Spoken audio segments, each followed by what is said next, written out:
Hey guys, it's me, and today I'm wondering, why does every game made by this company continue to kick my ass? No matter how far in the future I go. I played Don't Starve back in 2016, and that game still kicked my ass, as well as this game has now kicked my ass in the first 30 minutes of playing. If anything, the games have killed me even faster, because at least in Don't Starve, when I played it back in 2016 on my PlayStation Plus membership, I got away with just collecting flowers so I didn't die of sanity as fast as I did later in. In this game, I got 10 minutes in and got headbanged by a turnip. This game is Rotwood. It is made by the people who made Don't Starve. I'm not going to say their name because every single time I have tried, I have fucked it up.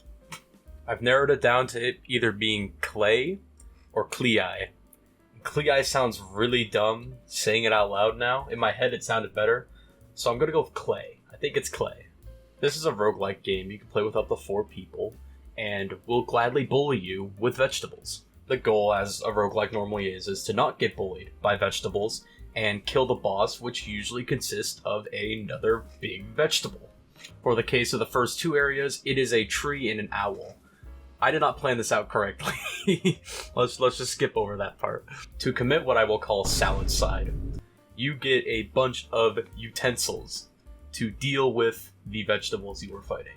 The first one is the hammer, a simple, big hammer, as big as your character, that you can swing around and do a shockingly large amount of combos with. For example, to do a spin the win kind of move, or the universal win button in any top-down game, would be to do a dodge backward, face forward, swing with a light attack, and then do a heavy hold attack, to then continue to do a spin the win, which only lasts for a couple seconds until you have to flow into another combo, which can just be another backwards light and heavy again.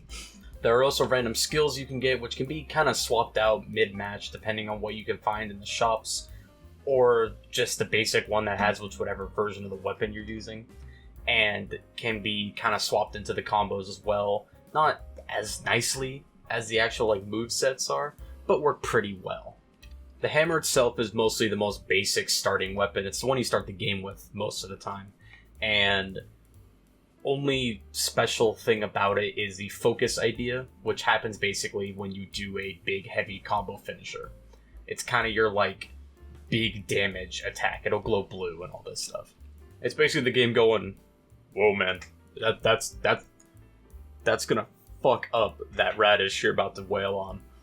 And if the hammer is like bringing a blender to the Veggie Tales Battle Royale, a spear is like bringing a fork, which I know that sounds weaker, but let me explain. Your spear is very much your single target DPS, with a funny trait where if you get too close to an enemy, it will do less damage than if you're farther away.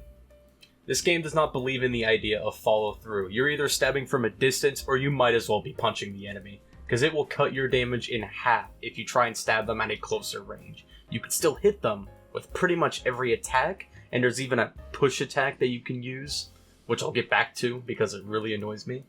But usually you want to keep them at that far range to get the big blue damage. Once again, like the mallet, it's got its own different combos. My personal favorite is the simple light, heavy combo, where you start repeatedly stabbing in a direction and doing huge amounts of damage to any targets in that general kind of line area. It's got that weird perspective. Let me go on one of my rants real quick. It's got that weird perspective where it's kind of it's all 2D on a 3D plane that kind of goes up and down. You know what I mean? So when you're stabbing towards an enemy and you're slightly askew from him, you're not so sure if it's gonna trigger or not. At least with the hammer, it spins around you, so you have a general idea of yeah, that'll touch him. The spear's a little harder to line up directly, which usually the hitboxes are pretty good at keeping with that idea, but sometimes it can get a little odd. So now we got a blender and a fork. So our next item would obviously be a gun. This is just a gun. There's nothing else to call this. This is a gun. You just shoot at the enemy. It's got a mortar attack, I guess, and a little explosion, and a couple more things about it, which I'll get into in a second, but it's mostly a gun. This is the weapon you use when your friends kind of force you to buy this game because they're all kind of peer pressuring you. but you really want to play like COD or something, and you don't really want to play the game, so you kind of want to get through it as fast as possible, but still be like top fragging, because your mind is built around top fragging. And so you kind of sit in the corner of the map and just rapid fire at enemies. The caveat that the gun has, like the spear, is that you can no longer dodge, kinda. It swaps your dodge with like a shotgun blast, but you can only use it for how much ammunition you have left in the gun. So if you have 5 shots in the gun and you used 4 of them firing, then you have 1 shot to, dodge. There's other things about the gun as well, like there's the blue damage with the last 3 bullets in the gun, and like the skills that you can kind of use every once in a while. But if you use the gun, you're a wimp, and I don't want to play with you, because you're going to be stealing kills in the corner of the map and ruining whatever build I'm trying to go for in my perks. So, fuck off. If you really want to shoot vegetables, you have a kitchen downstairs, man. Just go shoot a watermelon. I'm sure you can set it up in your backyard. No issues there. You can have some fun with it. I may even come over and drink like a beer with you, but keep it out of my game, please. I wanna like do combos and have fun. Before I talk about the last weapon, I need to ask a question personally to the development team. Did someone really like volleyball? Was there someone like on this team who just really wanted to play volleyball? Because it really felt like somebody, take him out, play some volleyball with the man. He clearly wanted it so badly, he built it into the fucking game. Take him out, play some damn volleyball with the guy. The last weapon is just 2 large balls. And with these balls, you can throw them at enemies, you can punch them when they're on the ground, and do all this other kind of like trick shots with them. The best way to explain this is, imagine you're playing volleyball with someone, but there's no net, and you're cheating. And when I say you're cheating, I mean you're taking the guy next to you, pelting him in the face with your fist constantly, and you also have telekinesis.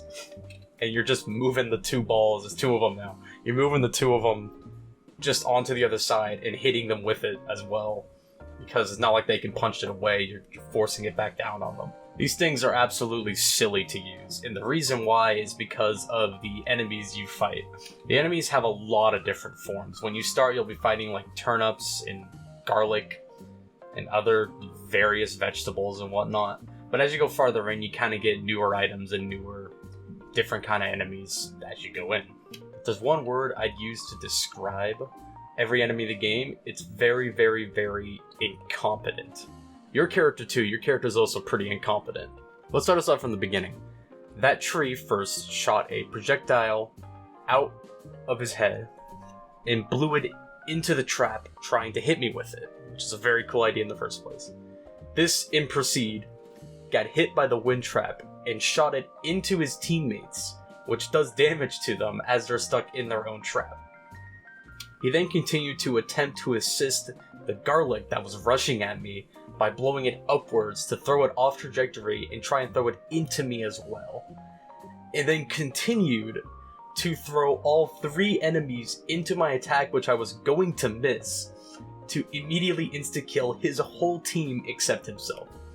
Now imagine this whole situation, but there's 2 giant landmines on the ground that if any enemy even collides with slightly, it'll start ricocheting between everyone and doing huge amounts of damage without me even having to do anything. And there is some goofy shit that the balls will pull. Like they don't care about the idea of physics. Physics is an opinion to them. If they do not they will just go wherever they please.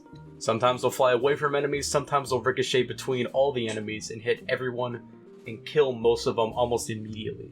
Sometimes they'll bounce, almost hit the ground, bounce off the wall, and then hit another enemy because it feels like it.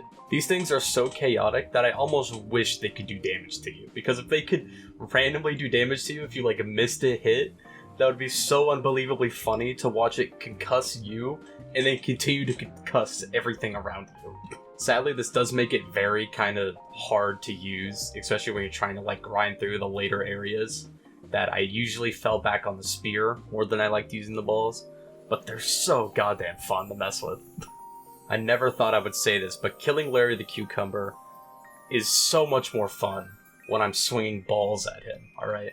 That's the kind of statement that's going to put me on like a watch list. I gotta watch myself, Jesus. Of course, with this being a roguelike, you have your mid-level power-ups and whatnot you get throughout the game. I'm not going to go into too much detail about them, because at the moment, most of them are pretty simple. The only ones that I would say are like super cool is that some add a little shield mechanic to the game when you drink your Estus flask that you have, or an ability that your first heavy attack will do 150 damage to everyone else around, which can stack with the critical chance, or your like random crits. So if you get one that makes it so your first attack is always a critical, and then build it off of that, it's pretty fun. But once again, nothing out of the ordinary for your normal roguelike builds. If you've played a roguelike before, you've set up your builds and everything, it's pretty on par with that kind of stuff.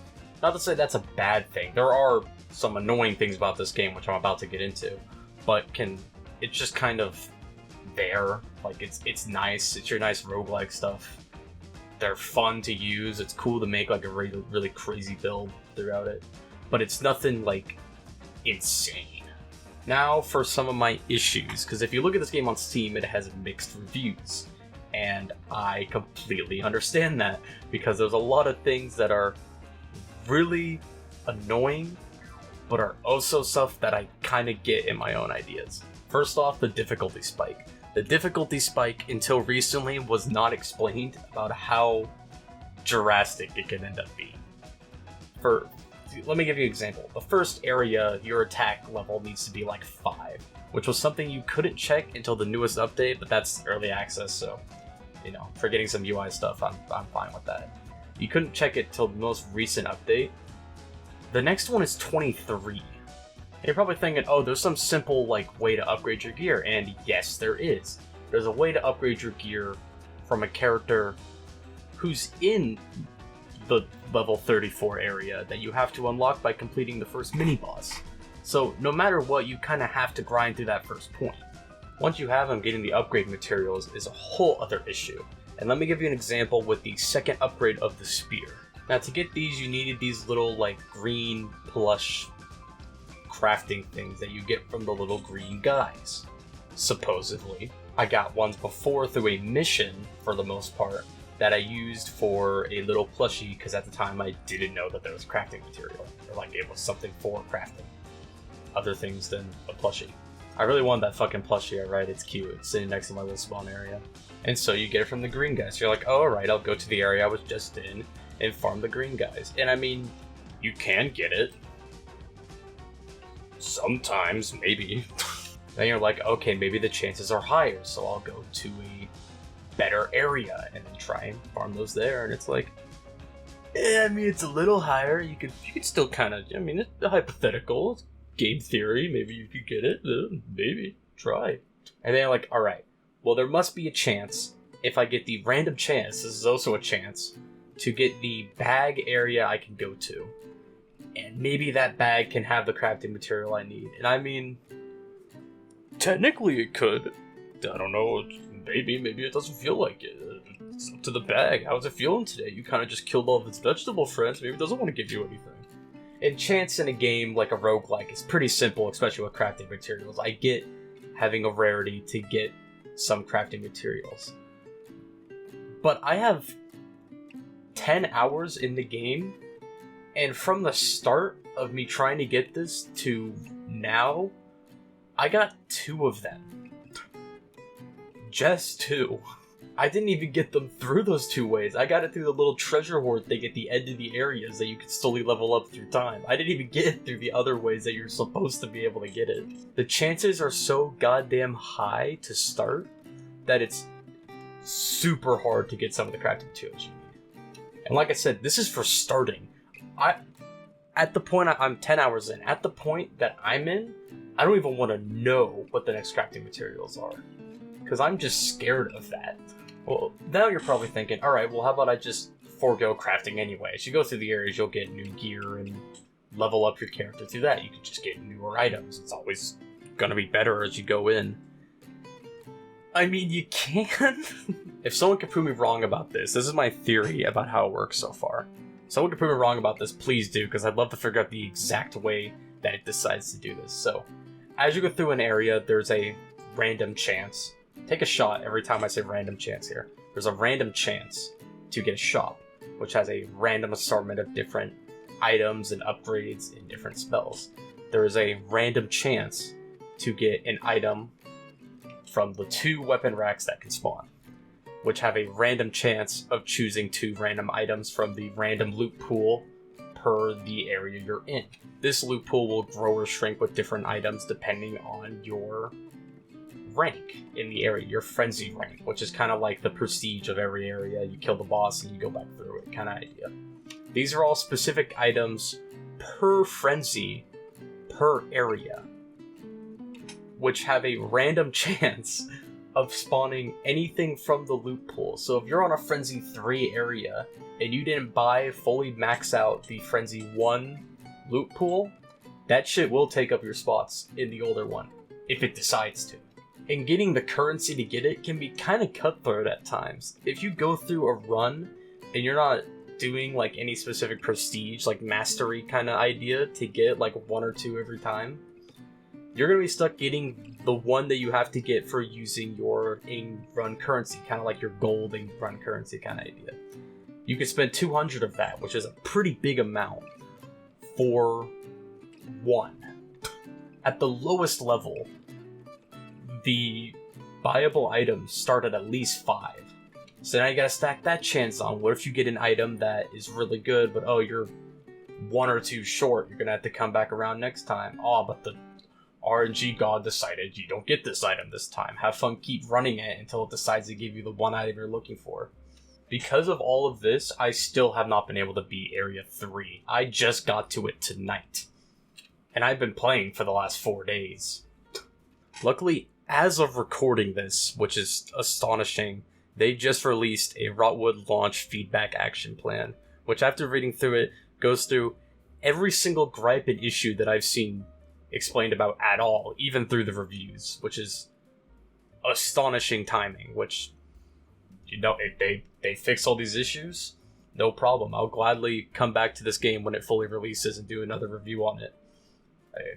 No problem with that. I'm perfectly fine to give this game a second chance for a review. I don't try and review games to be cynical. I was a bit with the Fallout one, but I had fun with this game and I was excited for it, so I want to talk about it. I know that, like, you have 10 hours in this game, and I don't even have everything unlocked. I just want to talk about it, man. Cut me some slack. I like killing vegetables. The game's great. It's so much fun.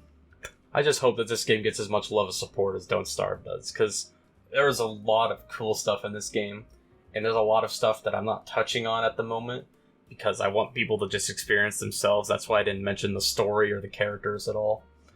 So I hope people go and have fun with this game. I want people to buy it. I definitely want people to enjoy it. It's very much worth the price it's at right now. In fact, speaking on price, until May 8th on Steam, you can even get it for 10% off, which entirely worth it. 100%. Definitely go try this game out and have fun with it. And that's all I got on this game for now. I'll definitely come back to it when it fully releases.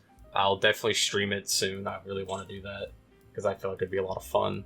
Tell me below what your favorite vegetable is. Can we get Vegetable Gang in the chat? Hey guys, Vegetable Gang in the chat, bros. I love vegetables. I'm working on talking myself a bit more, so I'm not stuttering nearly as much as I used to with some of my super old stuff. And I'm having a lot of fun with this. I have another one coming soon, and probably another one after that, because I'm enjoying doing these like little review things that I keep doing. I say little, although it's longer than anything else I ever really make, so take it as you will. And yeah, if you enjoyed this, subscribe, like, leave a comment with your vegetables and how you want to kill them. I sure like killing vegetables. Let's think of a vegetable story I had recently. Just to end it off, because I gotta do the little, like, tag thing on the screen. So, a while ago I had, Olive Garden. My dad brought home a little thing and he gave it to me of, like, Olive Garden salad. And I fucking love Olive Garden salad. So I ate the thing, and I threw it in my trash. And I have a trash in my room. It's just kind of a bag. I don't have a little, like, lid or anything to it, which I really should get. because of this situation, because it started fucking rotting. And my brother came in here, and it just reeked of dressing. It was so bad. And I couldn't smell it because I went to sleep with it and got nose blind. But it was bad. it was rough. So, moral of the story is respect your family, be thankful for everything you get, and throw away your garbage. I will see you guys hopefully next week. Next game may take a bit longer, depends on if I can get away with it. It's a little bit more on the questionable side for YouTube, the one I'm planning to do. So, hopefully I can get away with it. If not, YouTube's gonna hate me. Yeah, I'll see you guys.